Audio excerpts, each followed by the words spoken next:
کے واپس نہ رکھا جائے تو اللہ تعالیٰ حکم الحاکمین ہے اور رسول پاک جانے کائنات ہے. اللہ تعالیٰ نے اپنے محبوب کو بلا لیا, رسول پاک جانے کائنات چلے گئے تو اس دنیا میں کچھ بھی موجود نہ تھا. اس لیے جب تک رسول پاک ہزاروں سال کا سفر کر کے واپس آئے دوبارہ کائنات چلنے لگی. رسول پاک چلے تھے, کائنات کو ٹھہرا دیا گیا تھا. رسول پاک واپس آئے, دوبارہ کائنات چلی. جب دوبارہ چلی تو جو پانی بہ رہا تھا واپس بہنے لگا, جو جنجیریں ہل رہی تھی واپس ہلنے لگے, جو بستر گرم تھا واپس جو ہے وہ بستر گرم ہی رہا. اسی لیے رسول پاک صلی اللہ علیہ وسلم ایک آن میں گئے اور ایک آن میں واپس آ گئے. معراج کی رات رسول پاک صلی اللہ علیہ وسلم جو ہے, رسول پاک کی عمر شریف جو ہے 52 سال 3 مہینے کی. اعلان نبوت کے 12 سال کے بعد 13واں سال چل رہا تھا. اس وقت جو ہے اس سال میں جو ہے اس سال کو عام الحزن یعنی غم کا سال کہا جاتا ہے. اس سال رسول پاک صلی اللہ علیہ وسلم کی شریک حیات جناب سیدہ خدیجہ الکبریٰ رضی اللہ تعالی عنہا, رسول پاک کے تمام اولاد پاک انہی کے وطن مقدس سے سوائے جناب قاسم کے, وہ جناب رسول پاک کی باندھی جناب ماریہ کے وطن سے, رسول پاک کے تمام اولادوں کی ماں حضرت فاطمہ کی بھی امی, حضرت رسول پاک کی بیوی, رسول پاک کے تمام اولادوں کی ماں, رسول پاک کے ہر حال میں سپورٹ کرنے والی جناب خدیجہ الکبریٰ رضی اللہ تعالی عنہا کا انتقال ہو گیا. اور اسی سال جو ہے جناب ابو طالب جو رسول پاک کے چچا تھے, حضرت علی کے والد, وہ ہمیشہ رسول پاک کے سپورٹ کرتے تھے, وہ بھی انتقال ہو گئے. اسی سال طائف میں رسول پاک کے اوپر معاذ اللہ اتنا زیادہ تکلیف دی گئی, پتھروں کی بارش کی گئی, بے شمار تکلیفیں اسی سال ہوا. اس لیے اس کو عام الحزن یعنی غموں کا سال کہا گیا. رسول پاک صلی اللہ تعالی علیہ وسلم کو غم تھی کہ میری بیوی شریک حیات چلی گئی, میرا چچا سپورٹ کرنے والا چلا گیا, اب کیا ہوگا, اب میرا کیا ہوگا, اب میرا کون سپورٹ کرے گا, اب میرے پیچھے کون کھڑا ہوگا. اس وقت جب اتنا زیادہ غم زدہ تھے, اتنا زیادہ تکلیف میں پریشانی میں تھے, اس وقت اللہ تعالیٰ نے معراج عطا فرمائی تاکہ محبوب کو معراج عطا کر کے محبوب کو تسلی دی جائے. چنانچہ جبرائیل علیہ السلام کو اللہ تعالیٰ حکم دیتا ہے, اے جبرائیل جاؤ جنت کو سجا دو, اے جبرائیل جاؤ سدرہ کو سجا دیا جائے, اے جبرائیل ساتوں آسمانوں کو سجانے کا حکم دیا جائے, فرشتوں کو جو ہے فرشتوں کو حورانی لباس پہنا دیا جائے اور حوران بہشت کو اچھی طریقے سے آراستہ پیراستہ کر دیا جائے. تمام انبیاء کرام کو, تمام نبیوں کو نبی کے آمد کے استقبال کے لیے کھڑا کر دیا جائے, ہر طرف چراغاں کر دیا جائے, ہر طرف روشنی بکھیر دی جائے. رسول پاک صلی اللہ تعالی علیہ وسلم کی معراج کی رات ہے, ہر طرف جو ہے معراج کی تمام تیاریاں کر کے اس کے بعد اللہ کا حکم ہوتا ہے براق لے کے جاؤ. جناب جبرائیل براق لانے جاتے ہیں, کیا دیکھتے ہیں 40,000 براق ہے, 40,000 براق ہے, اور ہر ایک براق کی خوبصورتی ایک میں ایک, کیونکہ براق ہے نور. یقاد البرق قرآن میں آیا ہے, یقاد البرق ہے کہ اس کو بجلی اچک لے گئی. براق یعنی برق کا معنی بجلی ہوتا ہے, کرنٹ. یقاد البرق بجلی, تو جب بہت زیادہ بجلیاں جمع ہو جائے اس کا جمع کو براق کہا جاتا ہے. تو جو بجلیاں ہو, جو روشنی ہی روشنی ہو, جو نور ہی نور ہو, تو اس کی خوبصورتی کا عالم کیا ہوگا. ایک عام نور روشنی کا عالم یہ ہے کہ وہ ہمیشہ چمکتے رہتا ہے, جگمگاتے رہتا ہے. تو جب براق اس کے خوبصورتی کا عالم کیا ہوگا. تو ہر براق ایک میں ایک خوبصورت. آخر کس کو لیا جائے, جناب جبرائیل بھی فیصلہ کرنے میں مجبور. کیا دیکھتے ہیں انہی میں ایک ایسا براق ہے جو کہ سر جھکائے رو رہی ہے, غم زدہ ہے, رو رہی ہے. وہ براق سے جناب جبرائیل جا کے پوچھتے ہیں, اے براق, اور براق کو مسکرا رہا ہے. ہر براق جو ہے سر اٹھا کے دیکھ رہا ہے. آج ہر براق خوش ہے. شادمانی, آج معراج کی رات ہے, نبی کی آمد کی رات ہے, آج نبی کو دولہا بنایا جا رہا ہے, نبی کو بلایا جا رہا ہے. معراج کی رات ہے, آج خوشی کی رات ہے. براق تو کیوں رو رہی ہے. تو براق کہتا ہے کہ آج کی رات تو معراج کی ہے, لیکن سب سے زیادہ خوش نصیب وہ براق ہوگا جس کو آج کی رات جو ہے رسول پاک کی سواری کے لیے منتخب کر لیا جائے گا, چن لیا جائے گا. لہذا ان کی عاجزی کو اللہ تعالیٰ نے پسند کیا, اور اللہ تعالیٰ نے جو ہے کہا کہ میرے محبوب کو عاجزی پسند ہے, میرے محبوب رحیم بھی ہے, میرے محبوب صفت کریمانہ سے بھی, میرے محبوب کو اللہ نے بے شمار جو ہے صفتیں عطا فرمائی. لیکن سب رسول پاک کی جو ہے ایک صفت ہے عاجزی و انکساری. رسول پاک بہت زیادہ عاجز و انکسار تھے.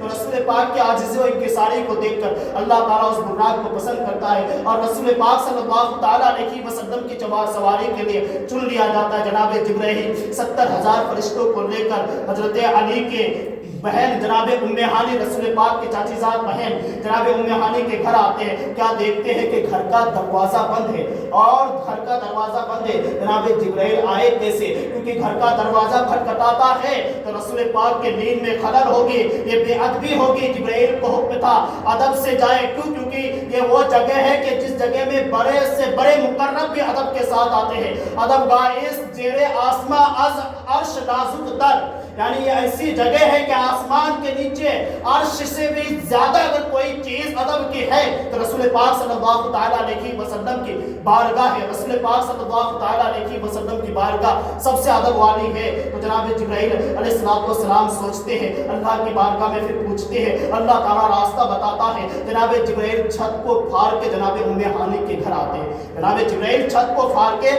जनाब उम्मे हानी के घर आते हैं। लेकिन जरा बताए तुमसे इस जिब्राइल है कौन? जिब्राइल वो है कि जिसका 600 नूरानी पर है। जिब्राइल का 600 नूरानी पर है, और एक पर कैसा है? एक पर अगर जिब्राइल फैला दे तो पश्चिम से पूरब तक, उत्तर से दक्षिण तक पूरा जो है दुनिया धप जाए, पूरा दुनिया धप जाए। उसका एक पर का आलम है। ऐसे 600 पर वाले फरिश्ते का नाम जनाब जिब्राइल अलैहिस्सलाम है, जिसके एक पर के बारे में हदीस पाक में आता है पूरब से पश्चिम तक, उत्तर से दक्षिण तक पूरा को ढांप लेगा जिब्राइल का सिर्फ एक पर। ऐसे 600 पर जिब्राइल के पास है। जब इतना 600 पर, इतना बड़े बड़े पर वाले 600 पर वाले फरिश्ता जनाब जिब्राइल हो तो वो खुद उनका घर यानी उसका जिस्म कितना बड़ा होगा, उसका जिस्म कितना बड़ा होगा जनाब जिब्राइल का, जिसका 600 पर हो, एक पर पूरब से पश्चिम उत्तर से दक्षिण तक हो, तो उसका खुद का जिस्म कितना बड़ा होगा। वो छतों से पार के इतना बड़ा जिस्म वाला कैसे आया? मतलब ये कि जिब्राइल बताना चाहता है ये रसूलुल्लाह का बारगाह है, ये जनाब मोहम्मद रसूलुल्लाह का बारगाह है। यहाँ अकल में अकल के आने की जरूरत नहीं, बल्कि ये वो बारगाह है कि जहाँ पे बड़ों को भी छोटा होकर आना पड़ता है। जिब्राइल जैसा आला फरिश्ता यहाँ पे छोटा होकर आता है, यहाँ पे झुक के आता है। वजह ये कि अल्लाह के महबूब की बारगाह है। जनाब जिब्राइल आते हैं, अदब बता करके जनाब जिब्राइल देखते रसूल सो रहे। अब जगाया जाए तो जगाया जाए कैसे? अल्लाह ताला की तरफ से हुक्म होता है कब्बिल कदमै, जिब्राइल रसूल पाक के कदमों को चूमो। जिब्राइल के नूर काफूर के, जिब्राइल के होठ काफूरी नूर के, जिब्राइल जो है उस काफूरी होठ से रसूल पाक के लबे पे पाँव मुबारक को चूमते हैं। रसूल पाक आँख खोलते हैं। रसूल पाक पूछते जिब्राइल किस लिए आए हो? जिब्राइल कहते या रसूल अल्लाह सल्लल्लाहु तआला अलैहि वसल्लम, अल्लाह आपके दीदार का मुश्ताक है। रसूल पाक सल्लल्लाहु तआला अलैहि वसल्लम को जगाया जाता है। रसूल जगते हैं। रसूल पाक को जो है जन्नत के सुराहियों में जन्नत का पानी, हौज़े कौसर का पानी लाया जाता है, उससे गुस्ल दी जाती है। रसूल पाक को जन्नत का लिबास पहनाया जाता है। जन्नत के लिबास पहना करके, जन्नत की खुशबुएं लगा करके तमाम फरिश्ते, जब बुर्राक लाया गया, रसूल पाक उस पर सवार होना चाहा तो बुर्राक ने जो है, बुर्राक ने जरा शौकी की, यानी बुर्राक उछलना शुरू किया। तो जनाब जिब्राइल कहते बुर्राक ये तू क्या कर रहा है? तुम्हारे सामने कौन खड़ा है, तू उछल रहा है? बुर्राक कहते हैं कि असल बात ये है कि आज मेरे ऊपर नबियों का इमाम सवार हो रहा है, इसलिए मैं खुशी के मारे जो है इसमें अपने आप पे फख्र करके उछल रही हूँ। लेकिन रसूल पाक सल्लल्लाहु तआला अलैहि वसल्लम को देखा गया, उनके आंखों में आंसू है, रसूल पाक के आंखों में आंसू है। पूछा जाता है, जिब्राइल पूछते हैं या रसूल अल्लाह, अल्लाह ताला पूछता है आखिर वजह क्या है? आज मेराज की रात है, आज खुशी की रात है, आज आंखों में आंसू है। रसूल पाक फरमाते हैं जिब्राइल आज तो मेरे लिए अल्लाह ताला ने ये इनाम बख्शा है कि अल्लाह ताला मेरे लिए बुर्राक लेकर आया है, अल्लाह ने बुर्राक भेजा है, फरिश्ते मेरे इस्तिकबाल को है, पुराने बश्त मेरे इस्तिकबाल में है, जन्नत मेरे लिए सजाई गई है, आसमानों को मेरे लिए सजाया गया है, तमाम फरिश्ते मेरे इस्तिकबाल को खड़े हैं, मेरे लिए बुर्राक की सवारी लेकर आए हैं। लेकिन मेरे गुनहगार उम्मती क़यामत का दिन अपने गुनाहों का बोझ लेके कैसे चलेगी? तो अल्लाह ताला का हुक्म होता है या मेरे महबूब गम मत खाइए, जिस तरह आपके लिए मैंने बुर्राक भेजा है उसी तरीके से आपके हर उम्मती के लिए उनके कब्रों के बाहर बुर्राक को भेजा जाएगा। अल्लाह अकबर। अल्लाह के हबीब का ये वादा पूरा होता है। उसके बाद रसूल पाक सल्लल्लाहु तआला अलैहि वसल्लम सवारी में सवार होना चाहते हैं। जनाब जिब्राइल देखते हैं कि आज तो रात इतनी तारीख है, 27वीं की रात चांद खत्म हो जाता है, चांद डूब जाता है 27वीं रात को। जिब्राइल سوچتے ہیں چاند غائب ہو چکا ہے، پورنیما کی رات بولا جاتا ہے، چاند غائب ہو جاتا ہے۔ جبرائیل سوچتے ہیں 27ویں کی رات ہے، چاند غائب ہونے والا ہے یا غائب ہو چکا ہے، ہاتھ کو ہاتھ نظر نہیں آ رہا، اتنا زیادہ اندھیرا، چلو جنت سے جنت کے قندیلوں کو، جنت کے روشن دان کو لایا جائے۔ غیب سے آواز آتی، جبرائیل یہ کیا کرنے جا رہے ہو؟ تم آفتاب کے سامنے چراغ لے کے جانے چاہتے ہو؟ میں نے اپنے محبوب کے چہرے انور پر اپنے صفت غیرت کی جو ہے 70,000 پردے رکھا ہے، بس ایک پردہ ہٹا دو پورا دنیا روشن ہو جائے گا۔ جبرائیل نے رسول پاک کے چہرے سے صرف ایک پردہ ہٹایا، اللہ تبارک و تعالیٰ نے رسول پاک کی نورانیت سے پورے جہان کو روشن کر دیا۔ میرے امام فرماتے ہیں چمک تجھ سے پاتے ہیں سب پانے والے، میرا دل بھی چمکا دے چمکانے والے۔ درود شریف پڑھ لیں، اللہم صلی علی سیدنا شفیعنا حبیبنا مولانا محمد وسلم، صلاۃ و سلام علیک یا رسول اللہ صلی اللہ تعالیٰ علیہ وسلم۔ تو میں مختصر میں بتاؤں گا کیونکہ وقت زیادہ ہے، وقت زیادہ ہو رہا ہے۔ تو خیر رسول پاک صلی اللہ تعالیٰ علیہ وسلم معراج کی رات سواری پہ سوار ہوئے، سوار ہو کے مسجد اقصیٰ میں پہنچے۔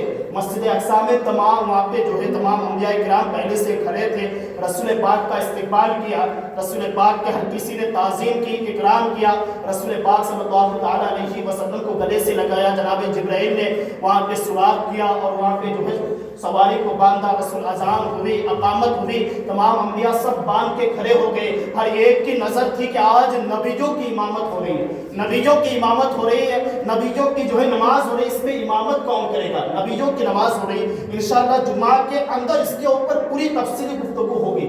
نبیوں میں جو نبی رسول پاک نے امامت کا حق حاصل کیا، اس پہ کتنی فضیلت کا مالک ہے، امام کے لیے کتنا زیادہ شان والا ہے، مقتدیوں سے ایک امام کتنا افضل ہوتا ہے۔ انشاءاللہ اس کے اوپر جمعہ میں پوری تفصیلی گفتگو ہوگی۔ تو رسول پاک صلی اللہ تعالیٰ علیہ وسلم کے فرماتے ہیں کہ اس رات جب تمام انبیاء جو ہے سب باندھ لیے تو رسول پاک فرماتے ہیں کہ ہر کوئی ایک دوسرے کا چہرہ دیکھ رہے تھے، کس کو آگے بڑھایا جائے۔ جناب جبرائیل رسول پاک کا ہاتھ پکڑتے رسول پاک کو آگے بڑھا دیتے ہیں، رسول پاک کو آگے بڑھا دیتے ہیں، رسول پاک تمام نبیوں کا امامت کراتے ہیں۔ اس کے بعد رسول پاک صلی اللہ تعالیٰ علیہ وسلم کے امامت کرانے کے بعد جو ہے تمام نبیوں نے خطبہ پڑھا، حضرت آدم نے اپنے خطبہ پڑھا۔ حضرت آدم نے فرمایا اللہ تعالیٰ نے مجھے جو ہے تمام انسانوں کا خلیفہ اپنا خلیفہ بنایا، اللہ تعالیٰ نے مجھے ابو البشر بنایا، مجھے جنت میں رکھا، یہ میری میں حضرت آدم نے اپنی شان بیان کی۔ حضرت ابراہیم علیہ السلام اپنی شان بیان کرتے، وہ کھڑے ہوتے، وہ اللہ تعالیٰ کی حمد بیان کر کے کہتے اللہ نے مجھ کو حکومت بخشی، اللہ تعالیٰ نے مجھ سے خانہ کعبہ کا کام لیا، اللہ تعالیٰ نے مجھ پر امرود کا آگ ٹھنڈا کیا۔ حضرت عیسیٰ نے، ہر نبی نے اپنی خصوصیت بتائی، لیکن رسول پاک نے صرف ایک جملہ کہا، تمام انبیاء سبحان اللہ کے رسول پاک کہتے پاک ہے وہ ذات جس نے مجھے تمام نبیوں کا سردار بنایا۔ رسول پاک کا صرف اتنا کہنا کہ اللہ نے مجھے تمام نبیوں کا سردار بنایا، ہر نبی سبحان اللہ کہنے لگے، اللہ اکبر۔ رسول پاک صلی اللہ تعالیٰ علیہ وسلم، اس پہ وہ خطبہ بہت لمبا ہے، اب اس پہ باتیں ہوگی تو بہت لمبی ہوگی۔ بات یہ ہے کہ اس معراج کے اس مسجد اقصیٰ کے بعد رسول پاک صلی اللہ تعالیٰ علیہ وسلم وہاں سے سفر کرتے ہیں، پہلے آسمان میں پہنچتے ہیں۔ پہلے آسمان میں رسول پاک صلی اللہ تعالیٰ علیہ وسلم کی ملاقات حضرت آدم علیہ السلام کے ساتھ سے ہوئی۔ حضرت آدم کہ جب ملاقات ہوئی تو حضرت آدم کو کیا دیکھا کہ حضرت آدم کے دائیں جانب کچھ لوگ ہیں اور بائیں جانب کچھ لوگ ہیں۔ حضرت آدم دائیں جانب والے لوگوں کو دیکھتے ہیں تو خوش ہوتے ہیں اور بائیں جانب والے لوگوں کو دیکھتے ہیں تو حضرت آدم پورا غمگین ہو جاتے ہیں، پریشان ہو جاتے ہیں۔ جبرائیل کہتے ہیں یا رسول اللہ یہ آدم علیہ السلام کے تمام اولادیں ہیں، آدم علیہ السلام کے تمام اولادیں ہیں، جب سے دنیا بنی ہے اور قیامت تک جو اولاد آدم ہوں گے یہ تمام اولاد آدم ہیں یا رسول اللہ۔ یہ جو دائیں جانب ہے وہ جنتی ان کے اولاد ہے، وہ جنتی اولاد ہے، اور بائیں جانب جو ہے اس کے جہنمی اولاد ہے۔ جب آدم علیہ السلام دائیں جانب اپنے جنتی اولادوں کو دیکھتے ہیں تو آدم علیہ السلام خوش ہوتے ہیں، جب بائیں جانب جو ہے اپنی جہنمی اولاد کو دیکھتے ہیں تو آدم علیہ السلام پریشان ہو جاتے ہیں۔ رسول پاک دوسرے آسمان پر پہنچے، دوسرے آسمان میں حضرت عیسیٰ اور حضرت یحییٰ سے ملاقات ہوئی، تیسرے آسمان میں رسول پاک کے حضرت یونس سے، چوتھے آسمان میں حضرت ادریس سے، پانچویں آسمان میں رسول پاک کا حضرت ہارون سے، چھٹے آسمان میں جناب موسیٰ سے، ساتویں آسمان پہ حضرت ابراہیم علیہ السلام سے ملاقات ہوئی۔ میں یہاں پہ بتانا چاہتا ہوں کہ مسجد اقصیٰ میں تمام نبیوں نے نماز پڑھی تھی، तमाम नबियों ने नमाज पढ़ी थी। और मस्जिद अक्सा से पहले जनाब मूसा अलैहिस्सलाम के बारे में हदीस पाक में आता है, नबी फरमाते हैं मिशकात की हदीस पाक है, मरदतु अला बेकब्रि मूसा व हुवा कायमुन युसल्ली फी कब्रि, मैं मूसा अलैहिस्सलाम के कब्र के पास से गुजरा तो मूसा अलैहिस्सलाम अपने कब्र में नमाज पढ़ रहे थे। मिशकात की हदीस है, मूसा की कब्र के पास से गुजरा मेराज की रात, तो मूसा जो है मेराज की रात जो है अपनी कब्र में नमाज पढ़ रहे थे। मूसा अलैहिस्सलाम अपनी कब्र में मेराज की रात नमाज पढ़ रहे थे। अल्लाह अकबर। इससे पता चलता है कि हजरत मूसा का मेराज की रात कब्र में नमाज पढ़ना इस बात की दलील है कि नबी अपने कब्रों में नमाज पढ़ता है। नमाज कौन पढ़ सकता है? जो जिंदा है। इसका मतलब अल्लाह के हर नबी जिंदा है। हदीस पाक में तिरमिज़ी की हदीस है, नबी फरमाते हैं इन्नल्लाह हर्रमा अन ताकुला असजादुल अंबियाई व नबियुल्लाहि हय्युन युरज़ुक इलैहि, बेशक अल्लाह ने नबियों के लिए जमीन पर अल्लाह ने नबियों के जिस्मों को खाना हराम फरमा दिया।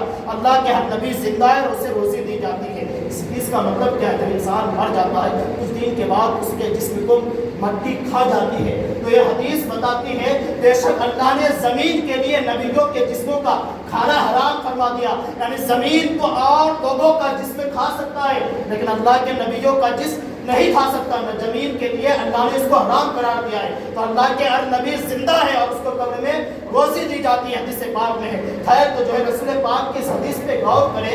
हजरत मूसा अलैहिस्सलाम अपने कब्र में नमाज पढ़ रहे थे। हजरत मूसा अलैहिस्सलाम कब्र में नमाज पढ़े, फिर इस्तिक़बाल के लिए मस्जिद अक़सा में पहुंचे। मूसा अलैहिस्सलाम कब्र में भी है, फिर मस्जिद अक़सा में इस्तिक़बाल भी कर रहे हैं। फिर जो है मूसा अलैहिस्सलाम छठे आसमान पर भी है, छठे आसमान पर भी है। यानी इससे पता चलता है कि अल्लाह ने अपने महबूब बंदों को वो ताकत अता फरमाई है कि वो एक वक्तों में कहीं जगह जा सकते हैं। एक वक्त में अल्लाह के महबूब बंदे कई जगहों पे जा सकते हैं। और दूसरी बात ये है कि तमाम अंबिया तो मेराज की रात मस्जिद अक़सा में थी, तो पहले आसमान पे हजरत आदम, दूसरे में दूसरे अंबिया, सातों आसमान तक तमाम अंबिया रसूलुल्लाह से पहले पहुंच गए। रसूल तो इमामुल अंबिया है, रसूल तो सरदारुल अंबिया है, रसूल तो नबियों के इमाम है, नबियों के पेशवा, नबियों के मुक्तदा है। तो अंबियाए किराम मेराज की रात रसूलुल्लाह से पहले आसमानों पर पहुंच गए। रसूल पाक तो बुर्राक पर सवार थे। बुर्राक के तेज रफ्तारी का यह आलम पहली नजर जहां पहुंचे वहां बुर्राक का पहला कदम पहुंचता है। बुर्राक का पहला कदम हमारी पहली नजर बुर्राक का जहां पहुंचे वहां पे बुर्राक का पहला कदम पहुंचता। जरा मैं बुर्राक के ऊपर रोशनी पे लेता हूँ। रोशनी पर ले अल्लाहुम्मा सल्ली अला सय्यिदना मुहम्मद व आलिहि वसल्लम सलातु व सलाम अलैका या रसूलल्लाह सल्लल्लाहु अलैहि वसल्लम। असल में जल्दी में बहुत सारी बातें छोड़ रहा हूँ लेकिन कुछ बातों को बोलना भी बताना भी जरूरी है। बुर्राक के बारे में नबी फरमाते हैं कि ये गधे से बड़ा और खच्चर से छोटा जो है एक जानवर है, बस जानवर की शक्ल में है। अल्लाह ताला ने जो है बुर्राक को पूरा के पूरा नूर का था। उसकी पहली नज़र जहाँ पहुँचती थी, उसका पहला कदम वहाँ होता था। पहली नज़र जहाँ पहुँचती थी उसका पहला कदम वहाँ होता था। हमारे आँखों में अल्लाह ताला ने नूर रखा है। हमारी आँखों में अल्लाह ने जो ये काला सा जो पुतला है ये हमारे आँखों का नूर है। अगर ये पुतला खत्म हो जाए तो हम देख नहीं सकते। हमारे आंखों में कितना एक कतरा अल्लाह ने नूर रखा है। हमारे आंखों की रोशनी का यह आलम कि अगर बादल ना हो तो आसमान को देख सकते हैं, बादल ना हो तो आसमान को देख सकते हैं। अगर बीच में कोई रुकावट ना हो तो किलोमीटर दूर तक हम लोग देख सकते हैं। अगर बीच में कोई रुकावट ना हो तो ना जाने कितने किलोमीटर दूर तक हम लोग देख सकते हैं। लेकिन हमारे आंखों में क्या नूर का सिर्फ कुछ कतरा अल्लाह ने रखा है। वो बुर्राक को पूरा के पूरा नूर से बना है। हमारे आंखों में नूर का कुछ कतरा है तो हमारे आंखों की रोशनी का ये आलम, तो बुर्राक के आंखों की रोशनी का आलम क्या होगा? जो कि पूरा के पूरा जिसके पाँव, जिसके नाखून, जिसके बाल, जो कुछ भी उसका शान है, जैसा भी अल्लाह ने बुर्राक को बनाया है उसका हर आज़ा नूर का, तो बुर्राक का नूर का आलम क्या होगा? उसके देखने का आलम क्या होगा? तो बुर्राक की पहली नजर जहाँ पहुंचे वहाँ बुर्राक पहला कदम रख के हदीस में आता है। बुर्राक के तेज रफ्तारी का ये आलम, उसके बावजूद बुर्राक से पहले नबी मस्जिद अक़सा से यानी जो है मस्जिद अक़सा में नमाज पढ़ाई। मस्जिद अक़सा से नबी भी चले, तमाम अंबिया भी चले और जो है बुर्राक भी चली। लेकिन बुर्राक का इतना तेज रफ्तार होने के बावजूद बुर्राक से पहले आदम अलैहिस्सलाम आसमान में पहुंच गए थे। बुर्राक से पहले मूसा अलैहिस्सलाम, बुर्राक से पहले खलील इब्राहिम अलैहिस्सलाम, बुर्राक से पहले याह्या अलैहिस्सलाम, यूनुस अलैहिस्सलाम, इद्रीस अलैहिस्सलाम, हारून अलैहिस्सलाम, ये तमाम अंबिया आसमान पे पहुंच गए थे। बुर्राक इतना तेज रफ्तार सवारी, लेकिन उससे भी ज्यादा अगर रफ्तार किसी का तेज है तो वो नबियों का है। اس سے بھی زیادہ اگر تیز رفتار کسی کا ہے، پرواز تیز ہے تو نبیوں کا ہے۔ نبی جو ہے براق سے پہلے پہنچ گئے تھے، لیکن یہاں پہ ایک بات اب بھی سمجھ میں نہیں آ رہی۔ یہ بات تو سمجھ میں آتا ہے آدم علیہ السلام کی رفتار براق سے زیادہ ہے، وہ براق تیز رفتار ہے، پورا نور سے بنا ہے، ان کی رفتار جو ہے براق سے پہلے ہے، وہ براق سے پہلے پہنچ گیا۔ حضرت نوح علیہ السلام کا، حضرت ابراہیم علیہ السلام کا، حضرت موسیٰ کا رفتار براق سے تیز ہے، اس لیے براق سے پہلے وہ آسمان میں پہنچ گئے۔ نبی چوتھے آسمان میں